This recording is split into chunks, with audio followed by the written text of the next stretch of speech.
tad of what's yet to come. We're going to get a nice block at the end of the show here. Excellent. I played that song first on this show. Was that the first time you, well... I had just written it, so it was... the inspiration behind this latest CD, because you've got a bunch of new material on it, was it principally the agony of this war, or? Not.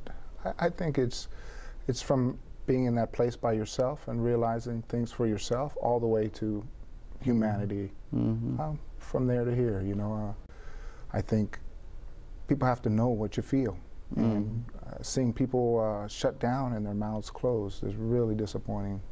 I know that even through this year, I've done gigs where people have told us, you cannot say anything. We want you to play music and you're not to say anything. And that was really disappointing in a few locations this year, and it was disheartening. You've got a piece, I don't know if this is the one you're going to do, you've got a couple of them, but one is You Are a Blessing. What's that about? Well, you know, I wrote that watching Michelle Kwan get a silver medal, and everybody's so sad. And knowing about Native principles and realizing, you know, the one who won is the one everybody feels so bad about because it made everybody feel so bad. You know, because they won, they made everybody feel so sad because everybody tried hard.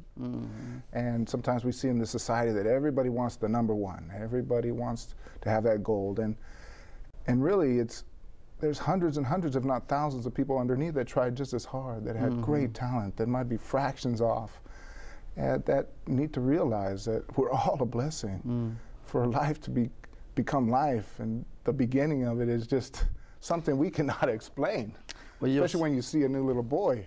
Well, that's what I was thinking. Maybe I was reading that into it, but you know, there's a piece in that book that talks about the slaughter. And basking in the slaughter of defeat, because I think it brings great lessons personally. Of course. And the humility and the ability. Yeah, it absolutely does. It's part of what makes, you know, nothing worse than somebody who wins all the time. No, there's not. Yeah. Because everybody can't wait to see them lose. People wish for it. Right? Well, and they're not whole. They're not whole. No, they're not whole unless they have that experience. If you don't see a really bad movie, how are you going to know what a good movie is if you only see good ones? You just never know. You think, oh, that was okay. Now, you've got you generally play by yourself, or do you? Well, sometimes I play with a full band. It just depends on what people can afford, you know. Because I'm doing so many benefits, sometimes I have to show up by myself. Well, how do you? Because I just can't afford to do much more for them. But you know, that's plenty. I get to play flute, I get to sing, I get to speak, and. Well, you get out. You know, I tend to. I'm so familiar with sort of your sense reverberating out, and so. But you pretty much lead the creative process, or do you find that it's sort of unravels as you experience it? I really like to expand a song live. But some of these songs, like there's a song on this album, there's one of the second song I wrote, and I really feel strongly about any song that I write. Sometimes it's not right for a certain album, but there's going to be a time for that song when people are, you know, I can replay that feeling that I had. And that's really what playing songs is about. You have this feeling and you reenact that feeling for people, and they realize your honesty and that emotion of how you felt during that time that you wrote it. A couple weeks ago, we had Floyd on. Oh, and I love Floyd. Yeah, so Red Crow, Westerman, and yeah, he was here, and it was the first time I'd seen him.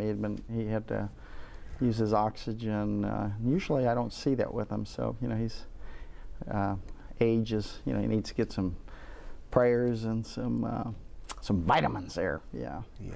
So good man, though. We talked about his commitment to environment, indigenous rights, the big word, sovereignty. It's a wonderful word, isn't it?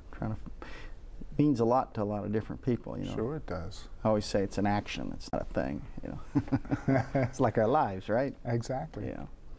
Well, good. It happens day to day. We're going to, I think, make this more interesting. We're going to save the rest of the show for music. We're going to get to meet Tawny, who's a special lady, and hopefully I hope to get Kylo. Kylo, and he's just about Odin's name. So let's stay tuned, guys. We'll go to break, and then we'll get to hear Carlos's soul. So we're here celebrating in part the release of an upcoming CD. For the people. For the people. We're going to post some information about that on the website and so forth, so they can find out about it. And then Tawny and you guys do duets, and so I'm going to turn it over to you and just say, do what you want. Excellent. Well, this first song we're going to do is called You're a Blessing. And I know we talked about it earlier, and I hope you like this. Yeah, you may even have enough time for 2 songs. Ooh, so. Well, let's hope so. Okay. Mi abuelita